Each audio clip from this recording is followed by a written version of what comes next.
제가 제 소개를 드리면서 몇 번 했던 말씀인데 길치입니다. 상당한 길치입니다. 그래서 갔던 길 자주 까먹고, 그리고 분명 자주 다니던 길인데도 불구하고 잊어먹는 경우가, 방향을 찾지 못하는 경우가 종종 있습니다. 2달 전에도 그런 일이 있었는데, 이 청년부에서 이 군 장병들한테 이제 그 위문품을 전달하기 위해서 그 위문품을 이제 스타필드에 가가지고 바리바리 이제 사가지고 이제 지축 우체국을 가가지고 이제 붙이려고 했었던 일이 있습니다. 이 청년부 회장 오세범 형제와 함께 그 구입을 위해 그 방문을 했다가 점심 식사를 하고, 그리고 지축 우체국을 방문을 했습니다. 그런데 점심 식사를 한 곳에다가 저희가 깜빡하고 그 봉다리 하나를 두고 오는 바람에 이제 다시 찾으러 이제 가야 될 일이 있어가지고 돌아갔습니다. 이제 오세범 형제는 열심히 우체국에서 이제 그 포장을 싸고 있었고, 저는 다시 돌아갔는데 차로 가면 이제 5분 정도 거리입니다. 저는 당연히 온 길이니까, 그리고 지나온 지 10분도 되지 않았으니까 갈 수 있을 거라 생각을 하고 내비를 찍지 않고 갔는데 5분 거리를 20분을 넘게 돌고 마지막에 내비를 찍고 나서야 이제 거기를 갈 수 있었습니다. 그리고 그렇게 돌아갈 수가 있었습니다. 다시 한번 말씀드리지만 저는 길치입니다. 평상시에 잘 인정을 하지 않아가지고 이렇게 내비를 찍지 않아가지고 한 번씩 이렇게 크게 돌아가거나 찾지 못하는 경우가 있습니다. 제 아내도 저한테 항상 교만하지 말라고 이야기를 합니다. 스스로를 믿지 말고 내비를 믿으라라고 이야기합니다. 저희 같은 길치들에게 희망은 내비밖에 없다라고 이야기를 하죠.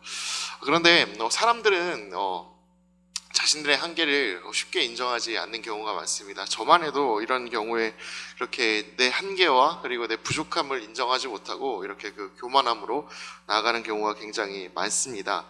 누구나 다 한계가 있고 그 한계를 깨닫고 그리고 그것을 제대로 아는 것이 오히려 삶을 윤활하게 만든다라는 것을 잘 알고 있음에도 불구하고 고집을 피우면서 나가는 경우가 굉장히 많습니다.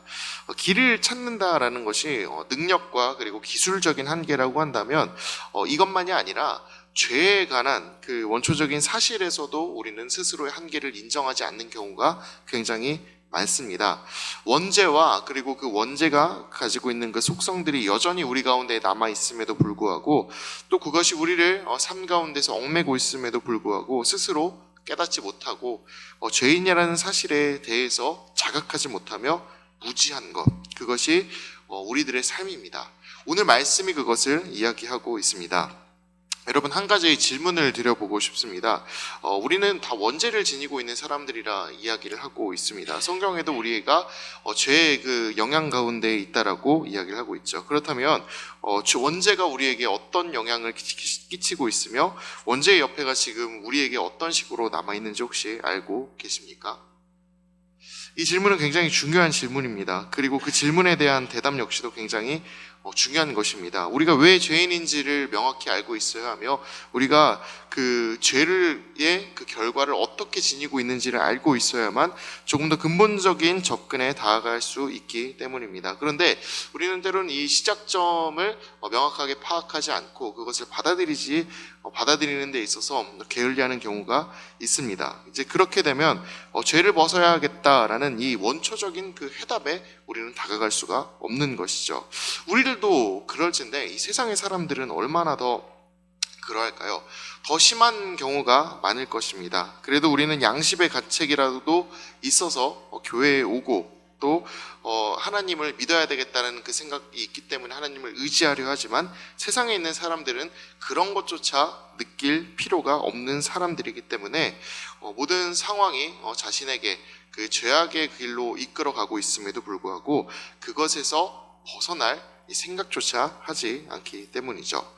여러분, 원죄를 생각하지 않는 것이 이 세상의 방향입니다. 왜냐하면 이 원죄와 집값이 관계없기 때문입니다. 원죄와 우리 집의 가정사가 관계가 없기 때문입니다. 원죄와 살아가고 있는 이 삶의 모든 여정들이 관계가 없기 때문에 이 세상 사람들은 원죄에 대해서 생각조차 하지 않는 태도를 보입니다. 그렇습니다. 상황에 의해서 그리고 그 상황에 따른 필요가 우리의 상태에 대한 깨달음을 원치 않고 있기 때문에 이 세상을 살아가고 있는 사람들, 그리고 우리들 역시도 그것을 깨닫는 데 있어서 때로는 부족한 점들이 있는 것이죠. 바울은 그래서 이것에 대한 이야기를 이 로마서에서 이야기하고 있습니다. 바울이 말하고 있는 바는 다음과 같습니다. 하나님을 찾는 자가 이 세상에 없다라고 이야기를 합니다. 지금 이 세상에 만족하고 있는 사람들, 그리고 내 삶 속에서 내가 충분하다 여기는 사람들을 하나님을 찾지 않습니다. 저는 원죄가 남긴 그 가장 큰 흔적이 이것이라고 생각을 합니다. 사람은 본래 하나님과 마주하도록 이제 만들어진 생명입니다. 그러나 죄로 인해서 그 자리를 잃었습니다.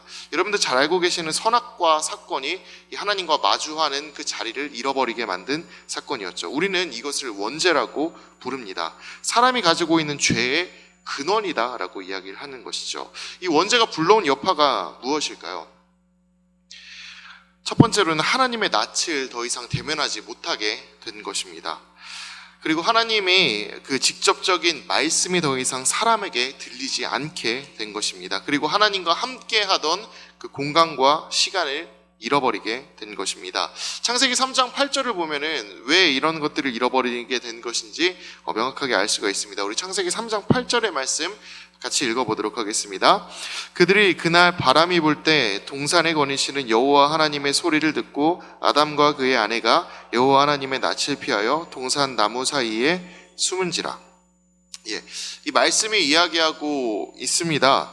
이 아담과 하와가 하나님의 낯을 피하여 숨었다라고요. 그리고 하나님께서 오시는 그 소리를 들었다라고 이야기를 하고 있습니다. 이전까지 아담과 하와가 에덴 동산이라는 곳에 있을 때에는 하나님이 오시는 그 소리를 들을 정도로 하나님과 가까이 있을 수 있는 존재들이었고, 하나님의 낯을 피할 수 있을 정도로 하나님과 낯을 대면하는 자리에 있었다라는 것입니다. 그런데 에덴 동산에서 쫓겨난 그 이후로부터는 이런 일들이 사람들에게는 이제 더 이상 찾을 수 없는 일이 되어버립니다. 문제는 그 잃어버린 자리에, 그 원래의 자리를 스스로 찾을 수 있는 사람들이 아무도 없다라는 것입니다. 이 설명이 적합해 보입니다. 갓난 아이, 그러니까 죄가 가장 없는 상태인 것이죠. 그 갓난 아이에게 사람에게 할 수 있는 가장 이상적인 형태의 선한 교육을 받으며 선한 행동을 하며 자라나게끔 한다고 해서 스스로 그 아이가 하나님을 찾을 수 있을까요? 그렇지 않습니다. 아무리 그 아이가 아이에게 좋은 것을 가르치고 좋은 것을 입히고 좋은 것을 먹이고 좋은 것으로 자라나게끔 한다고 해서 그 아이가 하나님을 스스로 찾을 수 있지 않습니다. 이 일만 생각해봐도 얼마나 우리가 심각한 자리에 놓여 있는지를 잘 알 수 있을 것입니다. 여러분, 사람의 힘으로는 하나님을 찾고 하나님께로 나아가고 그리고 하나님을 만날 수 없습니다. 그리고 완벽한 대답을 그 안에서 찾을 수도 없는 것입니다. 그렇습니다. 사람이 가지고 있는 한계는 명확하고 또한 분명합니다.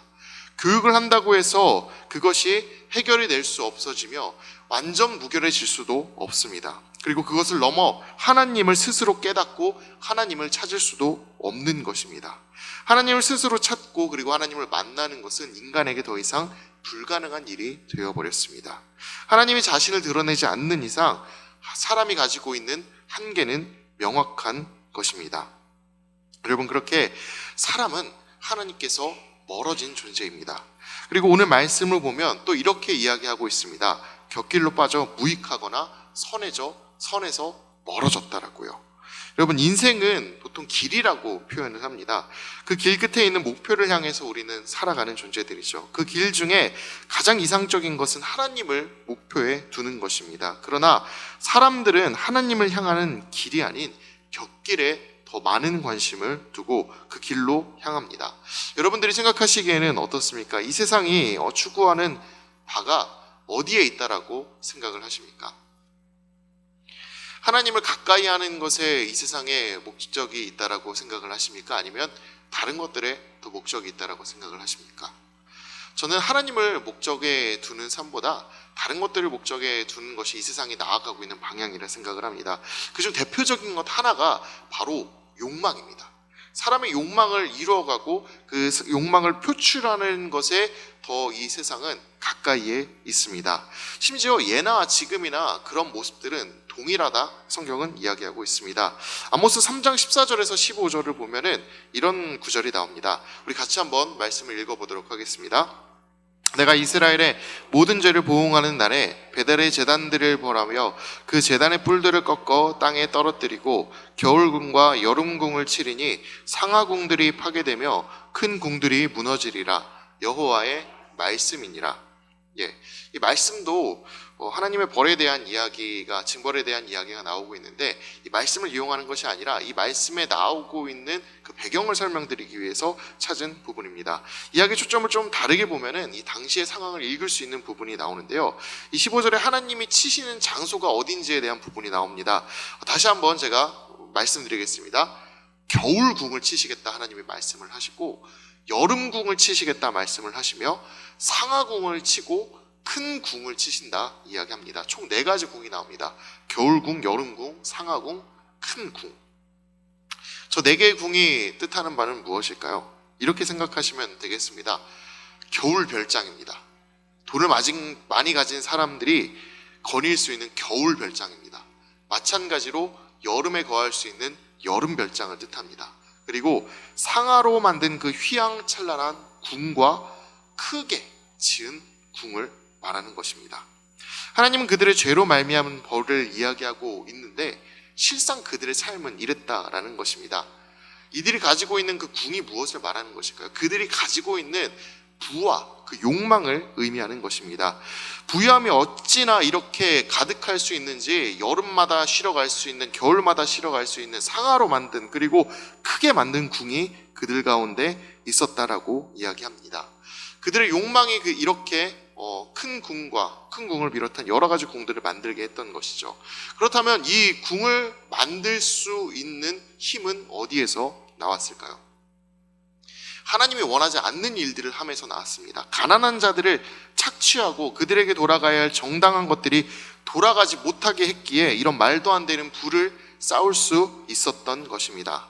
하나님이 원하시던 정의와 약자들을 향한 배려가 깡그리 무시됨에도 이들은 그것이 잘 살고 잘 되는 것인 줄 알고, 그리고 그들이 나아가는 올바른 길이다라고 생각하고 착각하고 있었던 것입니다. 스스로 깨달을 수 있는 힘이 없었던 것이죠. 그렇기에 경고의 말씀에도 불구하고 그것을 바로잡기 위한 일들을 하지 못한 것입니다. 그렇게 죄악과 욕망에 속해 있는 사람들은 자신의 한계와 처지에 대해서 바르게 알지 못한 채 하나님과 멀어져 가는 삶을 살았던 것입니다. 세상은 이렇게 죄에 물들어 있기에 하나님의 기준에 맞는 이 선이라는 가치와 갈수록 멀어지는 경향이 있습니다. 더 많은 것을 누릴 수 있어야 좋은 시대다라고 판단을 하고 있습니다. 그만큼 욕망 또한 커졌습니다. 욕망에서 비롯된 많은 문제가 있고 그것들을 스스로 해결할 수 없는 상태에 놓였음에도 불구하고 사람들은 욕망을 잡고 내려놓지 못하는 상황 가운데 있는 것이죠. 로마서는 이렇게 사람이 가지고 있는 그 한계의 증거를 적나라하게 드러내고 사람은 완벽하지 못하다라는 것을 계속해서 이야기합니다. 이렇게 말하고 있는 이유는 단 한 가지입니다. 스스로의 한계를 깨달으라는 것입니다. 겸손함으로 그것을 인정할 줄 알아야 한다라는 것입니다. 사람이 죄에 속한 이 한계를 인정하지 않고 그것을 모른 채 살아가게 되면 굉장히 큰 문제가 일어난다는 것을 우리는 성경의 여러 인물들을 통해서 잘 알고 있습니다.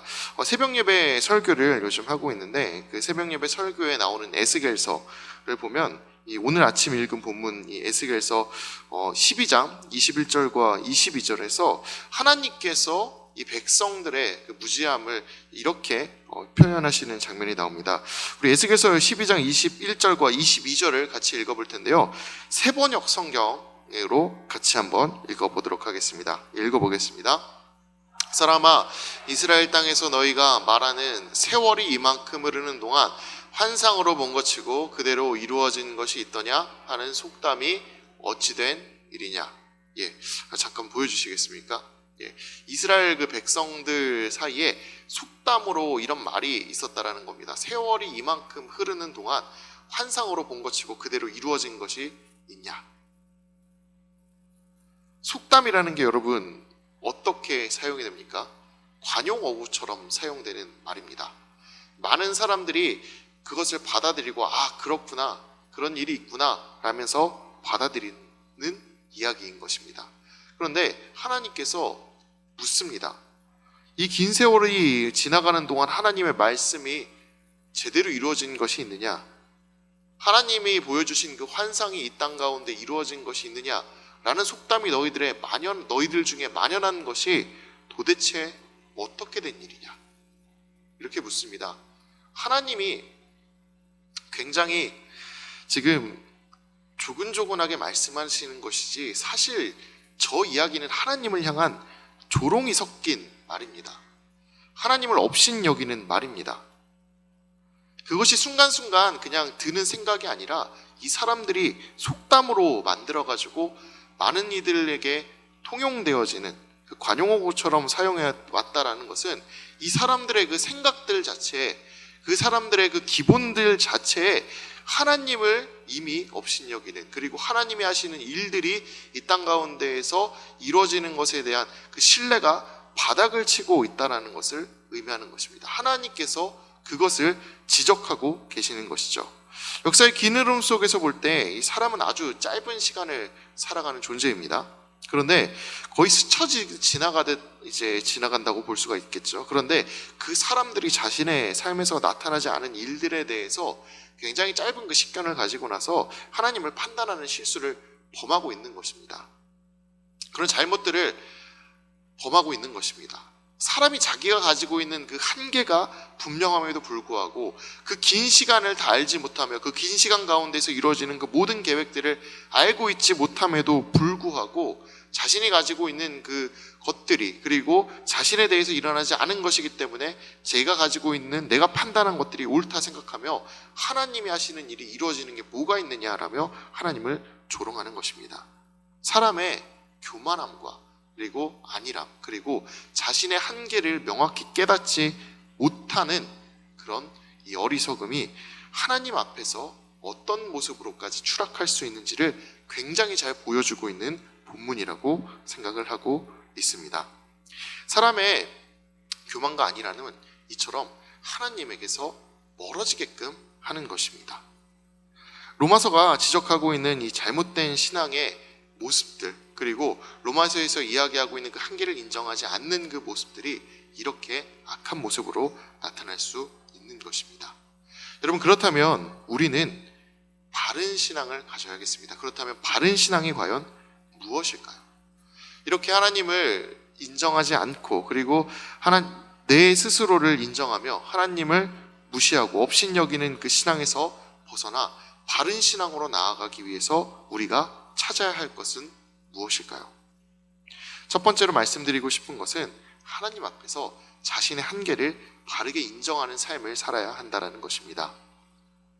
예수님께서 사역을 시작하시고 처음으로 만나신 제자가 누구인지 여러분 잘 아실 것입니다. 베드로입니다. 누가복음 5장을 보면 이 베드로와 예수님의 만남에 대한 이야기가 나오는 것을 볼 수 있습니다.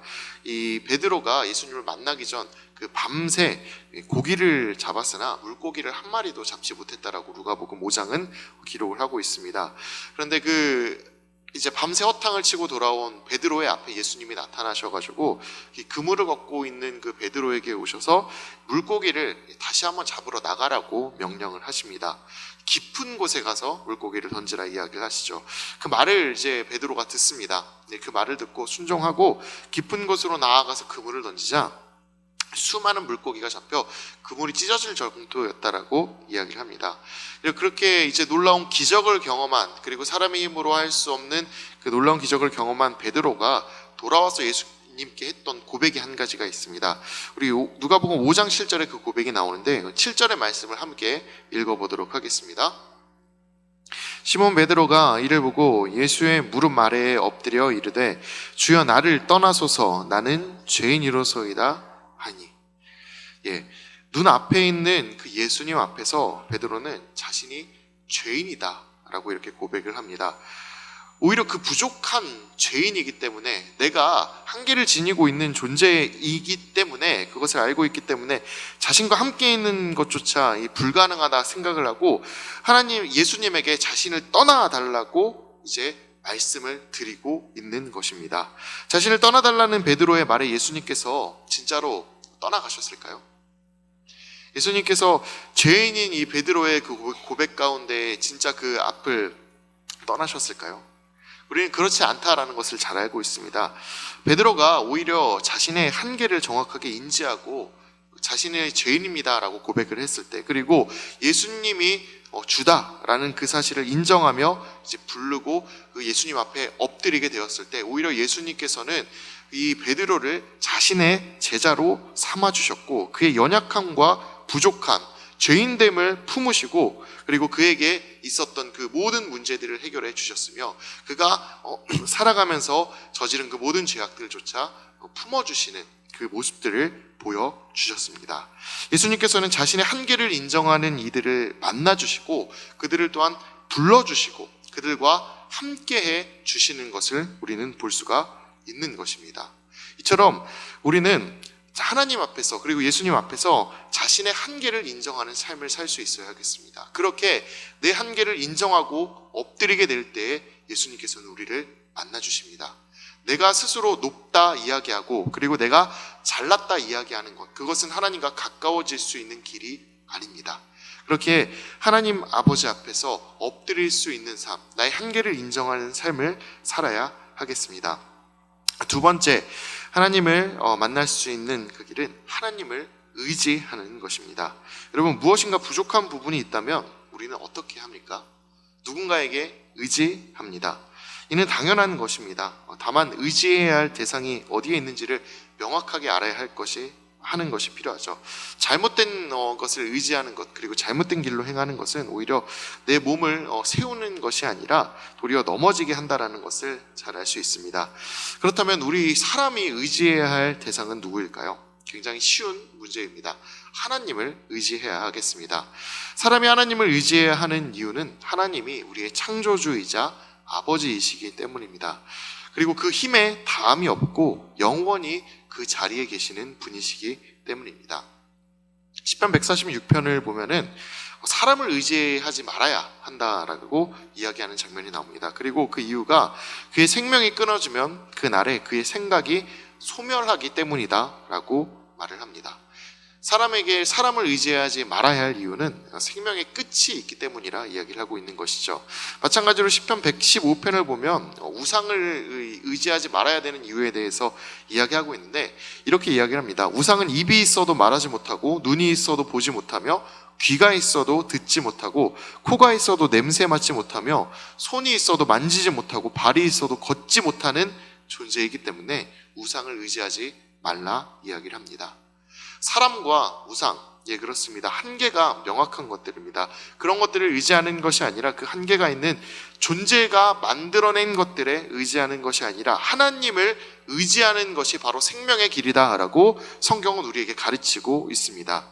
그리고 하나님은 하나님을 의지하며 나오는 자들에게 직접 만나주시고 그 능력을 더해주시는 분입니다. 하나님은 하나님을 의지하는 이들과 함께 하시고 그런 사람들을 도우시는 분입니다. 그래서 우리는 알아야 하겠습니다. 사람은 분명 한계를 지닌 존재입니다. 그것을 인정하기는 굉장히 쉽지 않습니다. 내가 부족하다, 내가 연약하다, 나는 가지지 못했다 라는 것을 인정하는 것이 자존심의 문제일 수도 있으며 때로는 그냥 인정하기 싫은 문제일 수도 있습니다. 그러나 우리는 죄인됨과 연약함, 부족함을 인정하려 해야 하겠습니다.